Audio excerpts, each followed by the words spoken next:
मुद्दे पर 60% आबादी ने झूम कर वोट दिया।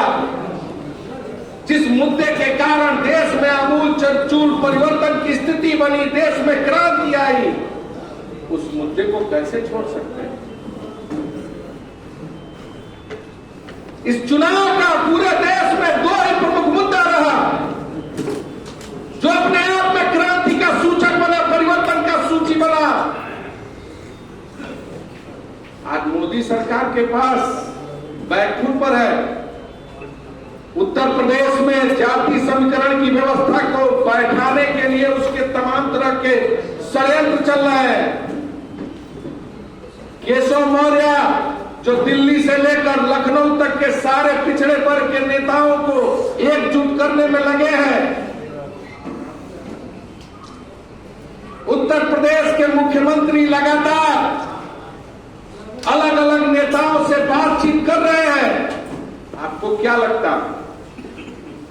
आपको लगता है कि ये बदलाव होने वाला है? ये एक सुनियोजित साजिश है, क्योंकि सीएनडीएस ने जो अभी सर्वे कराया था, उस सीएनडीएस के सर्वे में स्पष्ट रूप से रिपोर्ट आई थी कि उत्तर प्रदेश का 83% लोग चाहते हैं कि देश का प्रधानमंत्री राहुल गांधी बने।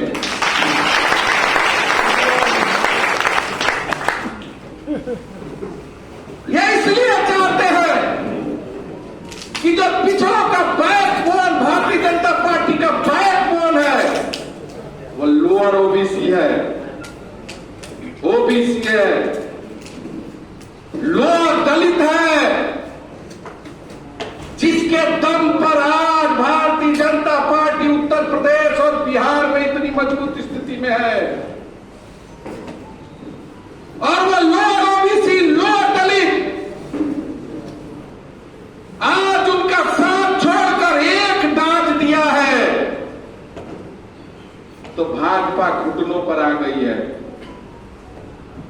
अगर हम इस मुद्दे को और मजबूती से उठाएंगे, जातिगत जनगणना की तस्वीर देश में, प्रदेश में जो आरक्षण की स्थिति है, हालात है, अपने नेता आदरणीय राहुल गांधी जी की बातों को मजबूती के साथ जन जन तक ले जाएंगे। हर एक पार्टी का लीडर, चाहे वो किसी समाज का हो, जब उनकी बात को जनता के बीच में रखेगा, तभी जाकर जनक्रांति आएगी, बदलाव आएगी, और निश्चित तौर से 2027 में इस सरकार को उखाड़ सकेंगे। हमें संकल्प लेना होगा। किसी भी पार्टी का संविधान यह कहता है, किसी भी पार्टी का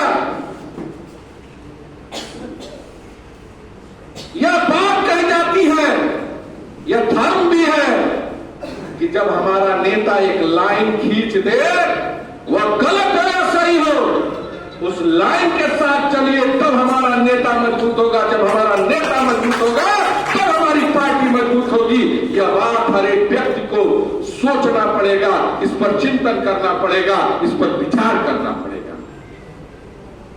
सामाजिक न्याय की भागीदारी, सामाजिक न्याय की अवधारणा, सामाजिक संकल्प, सामाजिक क्रांति और सामाजिक ताना बाना तभी बदलेगा जब सभी वर्ग समुदाय के लोगों को एक साथ एकजुट लेकर आगे चलने का काम किया जाएगा।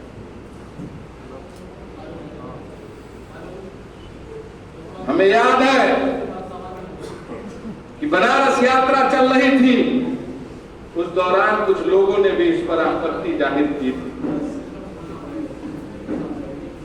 तो ये बात हमें इस पर चिंतन करना पड़ेगा, मंथन करना पड़ेगा, और सामाजिक रूप से इसे अपने अंदर सम्मिलित करने के लिए, समाहित करने के लिए हम नहीं समझ पा रहे, हमें इस पर विचार करना होगा, तभी बदलाव संभव है।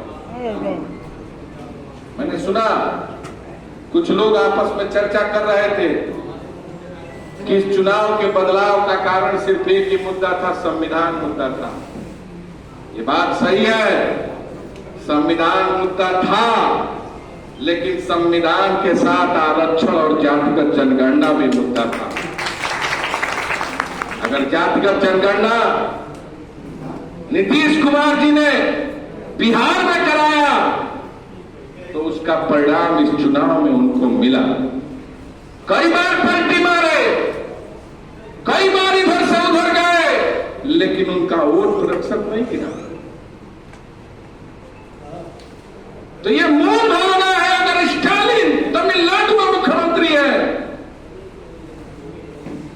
तो इसी अति पिछड़ों के दम पर है। और कई प्रदेशों का उदाहरण है, जिन उदाहरण को अगर प्रस्तुत किया जाए तो लंबी चौड़ी बातचीत होगी, तो हमें भूलना नहीं होगा। आदरणीय इंदिरा गांधी जी थी, आज जो नहीं है हम लोगों के बीच में, जिनके बारे में पूरी दुनिया जानती है आयरन लेडी के रूप में, लेकिन जब वो प्रधानमंत्री थी तो पूरे देश में सामाजिक ताने बाने को बुनकर रखती थी। और उत्तर प्रदेश में उस समय निषाद भी इस प्रदेश का मंत्री हुआ करता था, कुशवाहा भी मंत्री हुआ करता था। ये उनकी व्यवस्था थी। सामाजिक न्याय की अवधारणा, सामाजिक न्याय को प्रस्तुत करने वाला और सामाजिक न्याय को आगे बढ़ाने वाले हमारे गांधी परिवार के लोग सदैव रहे।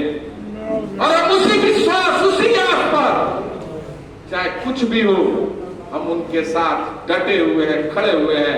आदरणीय राहुल गांधी जी के सिपाही हैं, संघर्ष करेंगे, अपना मुकाम लेंगे, चाहे कोई भी परिस्थिति आ जाए, कैसे भी हालात आ जाए, पार्टी में, पार्टी के बाहर भी, हर जगह इस मुद्दे को दबने नहीं देंगे, मजबूती से उठाने का काम करेंगे।